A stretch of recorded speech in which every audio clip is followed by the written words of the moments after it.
परत होणार नाही, कारण मी आता जसं सांगितलं, झिरो टॉलरन्स म्हणजे ज्या कुठल्या पद्धतीने लिकेजेस झाले होते ते थांबवण्यासाठीच आता सरकार काम करते. आणि मी एक युवा मोर्चाचा प्रदेशाध्यक्ष म्हणून जबाबदारीने सांगतो, आम्ही पाठपुरावा करतोय.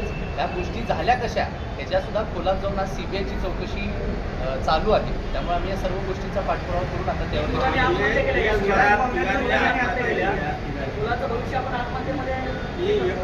केवळ आत्महत्या झालेली घटना समोर आल्या म्हणून ज्यांचं मन खच्चीकरण झालं असेल ते किती असणार.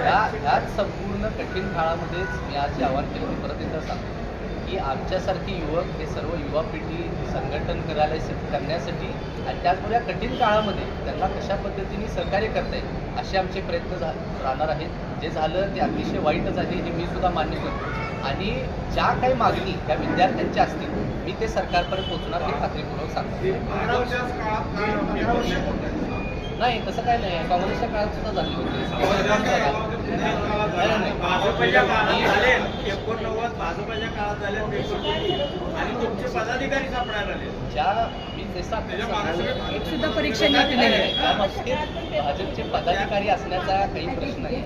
अशी लिकेजेस होण्याचं आता जो संपूर्ण प्रोसिजर होती की बाबा एक्झामिनेशन टेस्ट कशा पद्धतीने राबवले जायचे ह्यामध्ये काही त्रुट्या होत्या आणि त्या आता सरकारने आयडेंटिफाय करून घेतलेल्या आहेत. आणि धर्मेंद्र प्रधानजी यांनी आता सांगितलंय की ह्या विषयामध्ये सखोल चौकशी CBIची चालू आहे. आम्ही त्यावरती जो काय कठोरातली कठोरी कारवाई करायला लागेल ते करणार. सुप्त पाठिंबा मिळतो का भाजपचा काय? नक्कीच का नाही. आमच्यासारखी युवक विद्यार्थ्यांसाठी लढायला तयार आहेत. जे पेपर फोडतात त्यांना भाजपचा पाठिंबा आहे. नाही त्या लोकांना अजिबात भाजपचा भारतीय जनता पार्टीचा तुम्ही कदाचित चुकीचा ऐकला असाला.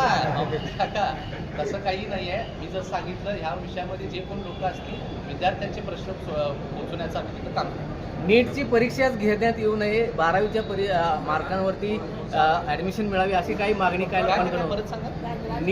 नीटची परीक्षा कॅन्सल करून 12वीचे जे मार्क्स आहेत त्याच्यावर ॲडमिशन मिळावे वैद्यकीय ह्याच्यामध्ये अशी मागणी काही जणांकडून होते. तुम्ही काय सांगा? मी जसं आपल्याला सांगितलं, मी खरं तर आता माझ्या ह्या यात्रेमध्ये व्यस्त आहे, परंतु त्यामध्ये सुद्धा जे काही विद्यार्थी माझ्यापर्यंत पोहोचण्याचा प्रयत्न करत आहेत मी त्यांच्याशी संपर्क करत आहे.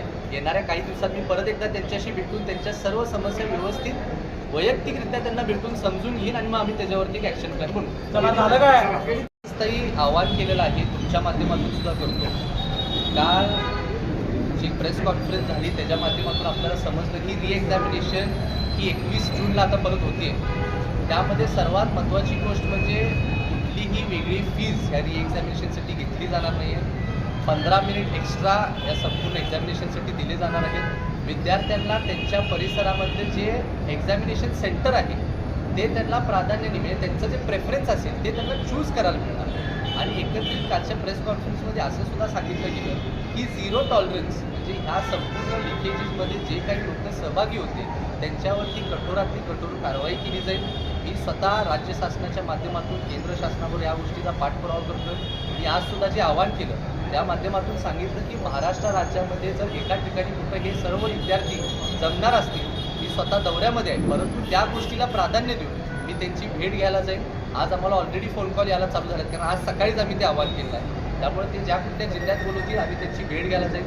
अजून काय त्यांच्या सूचना असतील किंवा त्यांना वाटते की ज्या गोष्टी झाल्या पाहिजे त्या शासनापर्यंत पोहोचण्याचा आम्ही आता काम करतो.